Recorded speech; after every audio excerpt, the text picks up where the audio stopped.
within a certain amount of months or years before the Lord ended it. It happened. It went on for hundreds of years.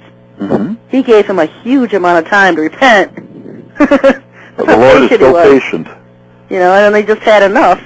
Yeah. And put down his rebellion. But he had a long enough time to where he could try to create his own animals and humans. Mm-hmm. And that's how you have a lot of these weird, you know, prehistoric animals, what we call myths. You know, and I like Rick Vizuti's definition. He's like, you know, myth in Greek just means history. Mm-hmm. Mythology. It's history. It's not fiction. It's history. You can certainly see that today with this terrible genetic engineering that they're doing. That in labs somewhere, you know that similar creatures exist. Well, they've been breeding this stuff on space stations and underground bases, trying to do it all over again, interbreeding animals and humans. Mm-hmm. People have seen half human, half animal stuff in underground bases. I've heard that we have 22 space stations. The public only knows about one of them, being the joint station, the joint Russian and American station. Mm-hmm. And here we have like 20 others that barely anybody has access to, that are totally off limits. And that's where they try a lot of these experiments. And this the super soldier that's coming out, a lot of these cloned humans, soulless beings. Mm-hmm. A lot of this coming out from these experiments on these space stations and underground bases. You know, Fort Bragg, I was talking about this 2 years ago, where Fort Bragg has been experimenting on the super soldier, the cyborg. Yes. You know, Fort Bragg seems to be the hotbed of any kind of weird soldier stuff. It's going to come out of Fort Bragg. I think it's amusing that the Russians privately say that the space stations smell absolutely terrible. Yeah, well, probably a lot of decaying flesh. That's what they say it smells like, and moldy. See, I can't even imagine. And you can imagine there's probably people that have been born on there that have lived there their entire lives. Mm-hmm. You know, from the workers there. There's much more going on than we can grasp, than we realize with these space stations. And also with the bases we have on other planets. Mm-hmm. A lot of people being born and then having children on these things. It's just much larger than people can imagine. I'd love to see some movies coming out depicting this stuff. You kind of saw it in The Matrix a little bit. They were underground. They lived there all their lives, and they had children and married and carried their whole lives underneath the ground. I was amazed they were able to produce that film. That was quite something. Yeah. They always have the good stuff. They know what's going on. And so they come out with these movies. Because, you know, Stephen King has an incredible amount of knowledge, and so did George Lucas, about what's going on. And so they'll put it in the movies. And so I watch these movies just out of pure interest. You know, what kind of info are they giving? Everybody else is enjoying it as fiction and fantasy. I'm looking at it to see what kind of info they're giving out.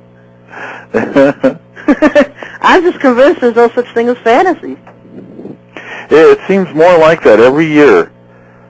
The things that have been in the science fiction movies show up in reality, and people get used to them after a time. Yeah, things that are fiction and laughed about now are going to be reality in 10, 20 years. Mm-hmm. You know, that's just how it is.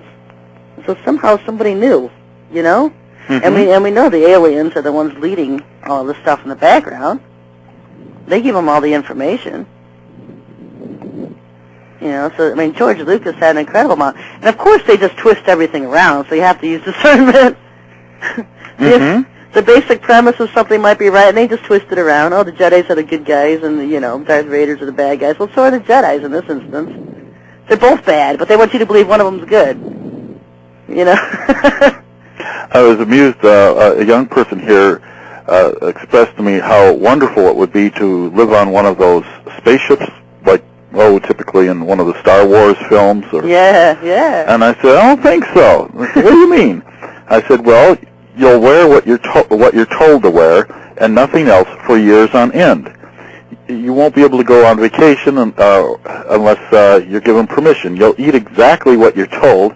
You'll go to bed when you're told. You'll get up when you're told. All the work that you do and all your recreation will be totally supervised. Yeah. Whom you can associate with, totally supervised. you won't be able to reproduce unless it's supervised. And even if you do reproduce, you may not have access to your children unless it's permitted by the government. I said, that doesn't sound like much fun.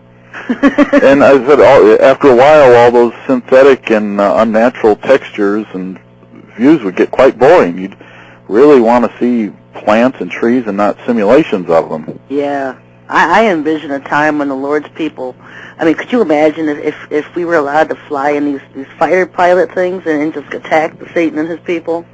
I mean, that would just be a trip. That would be a lot of fun. And I do think it's like that in a lot of sense. I don't get into that much. But the Lord's angels do have vehicles of transportation they can use to fight against the powers of the air, Satan's. And so there's a lot of things we don't know. Mm-hmm. That'll come out later. But that just a trip. I mean, just everything isn't as far off as you think about what George Lucas and them show. They just twist it. You know, instead of having the real Lord against the real evil, they have two factions of evil, and they make the one evil faction look good. Oh, you're so right. You know. So right. And so instead of having like a real good and evil, you have two factions of one evil. And yeah, and so that's how they play it out on TV. But if you just think a little bit and expand upon it a little bit, what they're showing, yeah, you can see a lot of things there. And I've seen a lot of fun stuff in the codes. That, you know, heaven is much more than we can imagine. It's going to be much more fun than we can imagine. Especially if you're a warrior. now, you said warrior, not lawyer, right? A warrior, yeah. Okay. A warrior.